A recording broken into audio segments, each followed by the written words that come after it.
कौन सा आप रूप चाह रहे थे? चाह तो मैं अमित शाह रहा था, पर यहाँ पे 3 पोर्टफोलियो में से एक मिल रहा था, तो मुझे सुधांशु जी का निडर होके अपने पॉइंट को सबके सामने रखते हैं और ऐसे ऐसे बिल उन्होंने प्रस्तुत किए हैं लोकसभा में।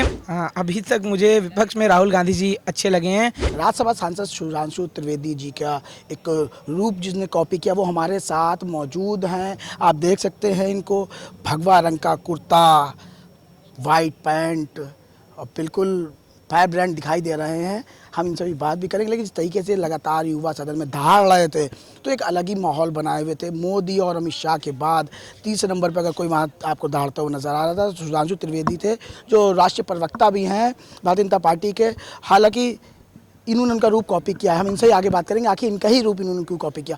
आपने सुधांशु त्रिवेदी जी का ही रूप क्यों कॉपी किया? मैं ये कहना चाहूँगा कि मुझे सुधांशु त्रिवेदी जी का रूप यहाँ पे अलॉट किया गया था, इसका मुझे सौभाग्य प्राप्त हुआ।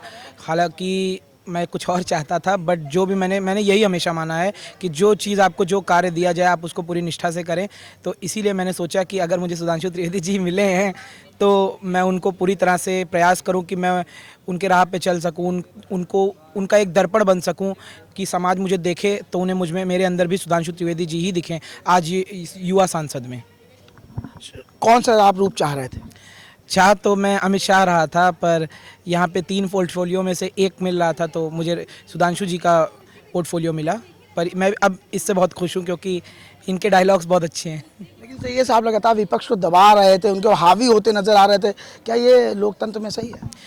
लोकतंत्र में सही तो मैं कहूँगा कि पूरे हद तक 100% नहीं सही है, ये गलत है। लेकिन मेरा ये कहना है कि अपोजिशन जिस हद तक चिल्लाएगा तो हमें भी उनका जवाब देने के लिए हमें उनसे दुगनी ताकत से चिल्लाने की ज़रूरत पड़ेगी।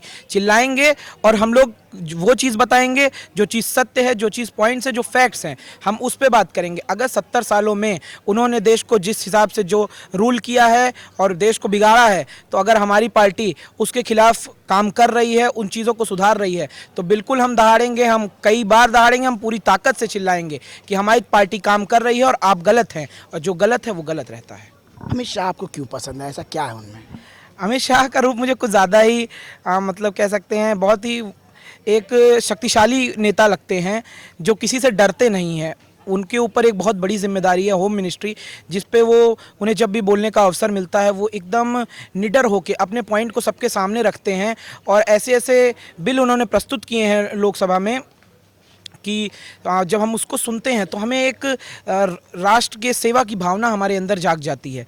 जिस तरह से आप देखेंगे ये इतना ही अच्छा बिल इन्होंने पास किया है, 130वां अमेंडमेंट जो है इसको पास किया है, तो ये काफ़ी एक ऐतिहासिक कदम हो सकता है। क्योंकि 70 साल 80 साल जितने भी साल से आप देखते हैं सत्ता आ रही है, जा रही है, बदल रही है, नेता आते हैं, लेकिन कोई भी इस प्रकार का कदम नहीं उठाता जिससे नेता को भी न्याय के नीचे लाया जा सके। अभी तक ये होता है कि आम आदमी अगर कोई गुनाह करता है तो उसको सज़ा तुरंत मिल जाती है, लेकिन अगर कोई नेता उसी जगह पे कोई नेता गुनाह करता है तो वो उनको सज़ा नहीं मिलती है, वो बच जाते हैं।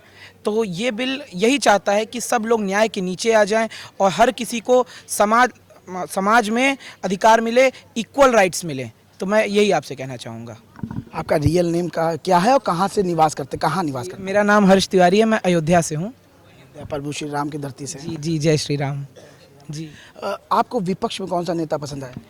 अभी तक मुझे विपक्ष में राहुल गांधी जी अच्छे लगे हैं क्योंकि मैं उन्हें अभी कुछ ही वक्त पहले मिला हूं, पर उनकी बातें मुझे काफ़ी हद तक सही लगती है। ये मेरा पर्सनल ओपिनियन है क्योंकि वो काफ़ी शांत, मतलब राहुल गांधी का जो वो है पोर्टफोलियो है उसको बखूबी निभा रहे हैं और बहुत शांति से जवाब दे रहे हैं। अभी तक उनका उग्र रूप हमने नहीं देखा है, वो बहुत ही शांति से हंसमुख अंदाज में हर किसी को जवाब दे रहे हैं। तो ये तरीका मुझे उनका काफ़ी अच्छा लगा। हालांकि ये मेरे जो स्वभाव है उससे पूरी तरह से विपरीत है, लेकिन मुझे पसंद आया। मतलब विपक्ष का रूप अच्छे से निभा रहे हैं। जी, leader of opposition Rahul Gandhi जो बने हैं वो अपने पूरे 100% दे रहे हैं मेरे ख्याल से। यूपी में अखिलेश यादव? यूपी में अखिलेश यादव नहीं आए तो ही अच्छा है, क्योंकि उनके जो बयान हैं आजकल वो डेली चर्चा में आके ऐसे ऐसे बयान दे रहे हैं कि हम सत्ता में आएंगे तो फलाने नेता के सारे गुनाह माफ़ कर दिए जाएंगे, एफआईआर कैंसिल करा दी जाएगी, छात्रों में ये बंटवा देंगे वो बंटवा देंगे। तो अगर भंडारा करके ही भंडारा बंटवा कर उनको सत्ता चलानी है तो ये तो हम नहीं, यूपी वाले इतने मूर्ख भी नहीं है कि ये वापस से होने देंगे। उनको यूपी ने बिल्कुल मौका दिया था, एक लंबा शासनकाल उनका रहा है यूपी के अंदर, जिसमें यूपी वालों ने ये देख लिया कि किस हद से वो सरकार चलाते हैं, उनकी क्या मंशा है, और वो आजकल कुछ लोगों के प्रति काफ़ी ज़्यादा मतलब समर्पित दिखते हैं, अन्य लोगों को उन्होंने छोड़ दिया है। तो मुझे इस बात से काफ़ी बुरा लगता है। तो मैं तो यही चाहूँगा कि 2027 जो इनका मिशन है, मिशन 2027, सपा को वापस लाएंगे, ये इनका सपना ही बनकर रह जाए और बीजेपी फिर से आए यहाँ पे। जी धन्यवाद। देखिए ये भाई साहब से जिनसे अभी हमने बात करी, ये स्टूडेंट है यहाँ यूनिवर्सिटी के और इन्होंने सुधांशु त्रिवेदी का रूप कॉपी किया है। वीडियो जर्नलिस्ट नरेंद्र के साथ आकाश टाइम्स से मैं समीर खान, लखनऊ।